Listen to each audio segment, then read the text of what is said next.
Godinama smo tražili, a sad smo to i dobili. Zamislite flagship telefon s baterijom koja komotno traje 2 dana.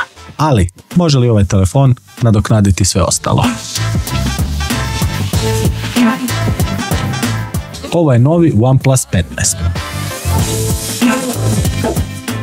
Preskočio je broj 14 jer Kinezi ne vole broj 4 i već je podigao dosta prašine s novim dizajnom i velikom baterijom. Kad mi je došao u ruke bio sam iskreno uzbuđen. Na papiru izgleda kao kombinacija svega što želim u flagshipu. Velika baterija, vrhunski ekran i novi čip s odličnim performansama. Ali kao i uvijek, pored svojih prednosti tu je nekoliko mana koje možda mogu narušiti cjelokupno flagship iskustvo. Ali prvo idemo na unboxing.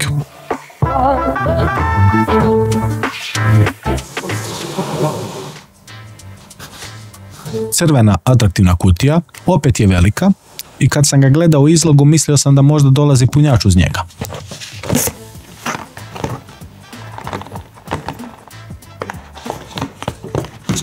Ali i ovaj put ništa. Svaki put kad vidim veću kutiju na uređaju javi se nada da možda dolazi i punjač uz njega. Ali kad sam kutiju primio u ruke opet razočarenje. Uz uređaj dolazi standardna papirologija, lijepi crveni USB-C kabel i iglica za SIM karticu.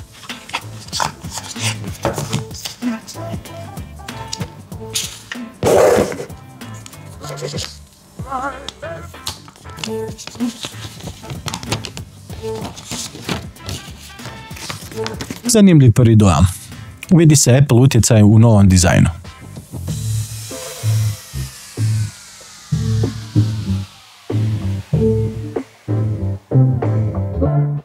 OnePlus 15 je napravljen od aluminijskog okvira obrađenog mikroarko oksidacijom. U teoriji ga ta obrada čini otpornijom na grebanje od titanija. Kad ga držim u ruci, osjećaj kao da diram nešto gumeno, ali opet čvrsto. Zaštita je dokazano dobra. Nemojte očekivati čuda, ali sigurno bolje štiti nego čisti metal. Debljina mu je oko 215 grama, što je već na granici teškog uređaja. Također, ono što odmah primjećujem su izuzetno tanki okviri oko zaslona što rezultira jako lijepim screen to body omjerom. Modul kamere je sada pravokutni i smješten u gornji lijevi kut, a popularni alert slider je zamijenjen novim plus key gumbom koji možete programirati za brzo otvaranje aplikacija. Za mene je to malo kontroverzno jer sam volio taj alert slider.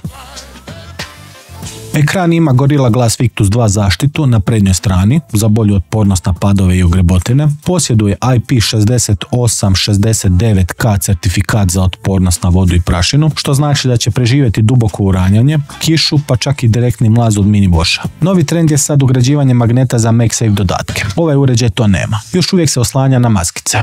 U svakodnevnom korištenju dobro leži u ruci. Matirani finiš značajno smanjuje otiske, što je dodatni plus. S prednje strane, ovako ravne stranice podsjećaju na iPhone 16. OnePlus se ove godine nije kockao s dizajnom. Išao je na minimalistički izgled, što ga čini lijepim, samo je jedini problem što nije po ničemu poseban. Djeluje pomalo generički, ali za one koji vole takav izgled to im neće smetati.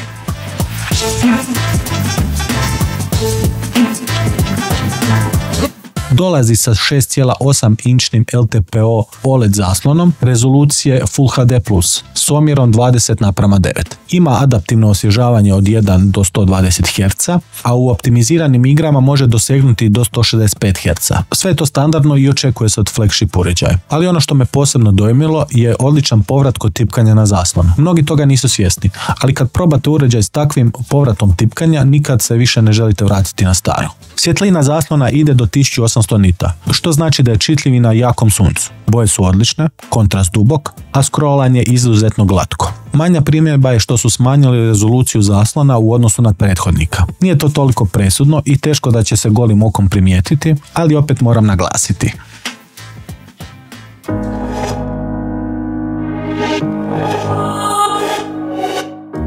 Ispod haube je najnoviji Snapdragon 8 Elite Gen 5 čip. Trenutno najbrži mobilni CPU na tržištu. Uparen je s novim Adreno GPU-om i s 12 ili 16 GB rama, svakodnevni zadaci i ozbiljnije igre nisu problem. OnePlus je radio dodatne optimizacije na čipu da igrice imaju stabilnih 120 FPS-a. U praksi sučelje je fluidno, otvaranje i multitasking između aplikacija je brzo, imao sam malo dužu gaming sesiju i nisam osjetio pretjerano zagrijavanje, što je rezultat dobrog sustava hlađenja koje ima. Zahvaljujući 7300 mAh bateriji, performansa Strance ne padaju ni pri dugotrajnom opterećenju.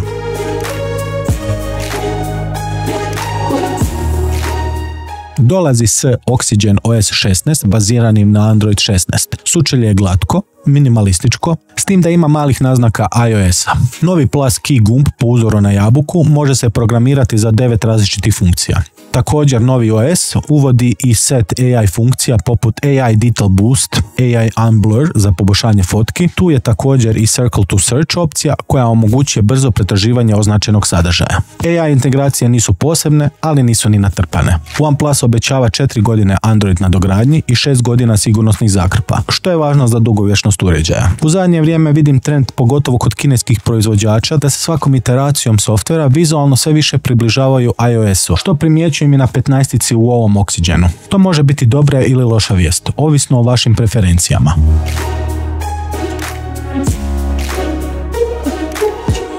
Na stražnjoj strani dolaze 3 senzora od 50 megapiksela, glavna, ultraširoka i periskopska telefoto kamera. Glavna kamera koristi Sonyjev IMX senzor s otvorom blende f1.8 i optičkom stabilizacijom. Ultraširoka kamera ima 116 stupnjeva vidno polje, telefoto kamera nudi 3,5 puta optički zoom i 7 puta optički kvalitetni zoom uz optičku stabilizaciju. Digitalni zoom ide i do 120 puta. Za video entuzijaste OnePlus 15 podržava 4K snimanje do 120 fps-a i 8K video pri 30 fps-a. Slow motion ide i do 240 fps-a, ali samo u Full HD rezoluciji. Ima podršku za log format i Dolby Vision. Tako da video materijal nudi širok dinamički raspon, čiju sliku možete dodatno dorađivati u video editorima. Nije iPhone kvaliteta, ali iskreno, niti jedan Android uređaj im se to ne može približiti. Po danu glavna kamera daje oštre i kontrastne fotke s živim bojama. Ultraširoka je solidna, ali primjetno gubi detalje na rubovima. Telefoto kamera daje čiste fotografije do otprilike 10x zooma i preko toga gubi jasnoću. U noćnom režimu glavna kamera uspijeva izvući boje i detalje, ali digitalni šum je vidljiv. Također, u nekim situacijama sam primijetio da ima problem s pretjeranim izoštravanjem. OnePlus nikad nije imao kvalitetu kamera kao iPhone ili Samsung. Ne mogu reći da su kamere loše, zadovoljit će i one koji često pozešu za fotoaparatom. Ali ako želite najbolju kvalitetu fotografija ili videa, ima drugih opcija. Selfie kamera je također dobra. Ima autofokus, 32 megapikselna je, fotografije su sasvim pristojne za selfie kameru i ima mogućnost snimanja u 4K pri 60 frameova. Sad dolazimo do najjače značajke ovog telefona. Baterije. OnePlus 15 koristi dvostruku baterijsku ćeliju izrađenu od silikon karbona, što omogućuje pomalo nevjerojatnih 7300 mAh. Ovakav tip baterije pruža veću gustoću pohrane energije na istoj površini, zbog toga je OnePlus uspio gurati tako veliku bateriju u standardne dimenzije. To je najveća baterija u mainstream telefonu koja komotno pruža 2 do 3 dana autonomije, ovisno na koji način ga koristite. Gameri će ga vjerojatno puniti krajem drugog dana, u najgorem slučaju nakon dan i pol. Kad ga ispraznite, punjenje je jednako impresivno. Iako ne dolazi s punjačem, podržava 120 W žičano punjenje i 50 W bezično. Kad sam testirao brzinu, napunio mi se do 80% za nekih pola sata, a do 100% negdje oko 45 minuta, što je izrazito brzo. Iako ne dolazi s originalnim punjačem, preporučam da ga kupite kako bi mogli iskoristiti puni potencijal brzog punjenja, jer te brzine nećete moći ostvariti s punjačima drugih brendova.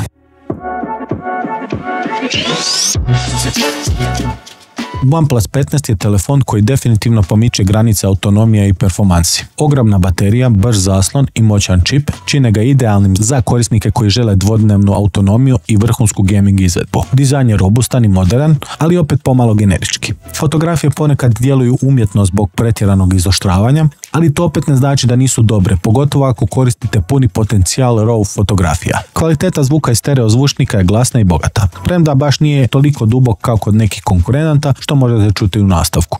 Ali treba biti iskren. Iako Redmi 15 na papiru izgleda da nudi flagship značajke za kikiriki, ovo je i dalje budget uređaj. Ima svoje jasne prednosti, ali i kompromise koje morate prihvatiti ako ciljate telefon u ovom cjenovnom rangu. U nastavku recenzije pokazat ću vam gdje je Redmi. Dizajn će nekima biti previše sličan konkurentima. Po cijeni je dalje povoljniji od novih Samsunga ili Applea. Pošto je skroz novi uređaj na hrvatskom tržištu, možemo vidjeti dosta velike oscilacije u cijeni. Zbog toga preporučam da malo pričekate da se one stabiliziraju.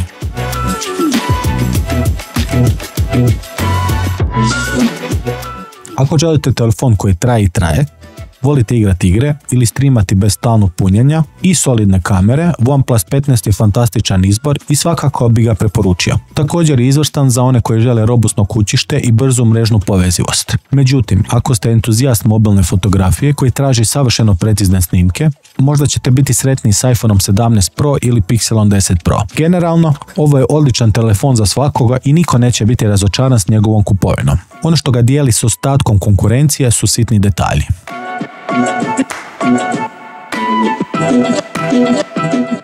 Hvala vam što ste pogledali ovu recenziju. Nadam se da vam je pomogla da shvatite što OnePlus 15 nudi i je li to telefon za vas. Ako vam se video svidio, bacite like, preplatite se na kanal za još teh recenzija i javite u komentarima što vi mislite o novom OnePlus 15. Opravdava li hype ili ne?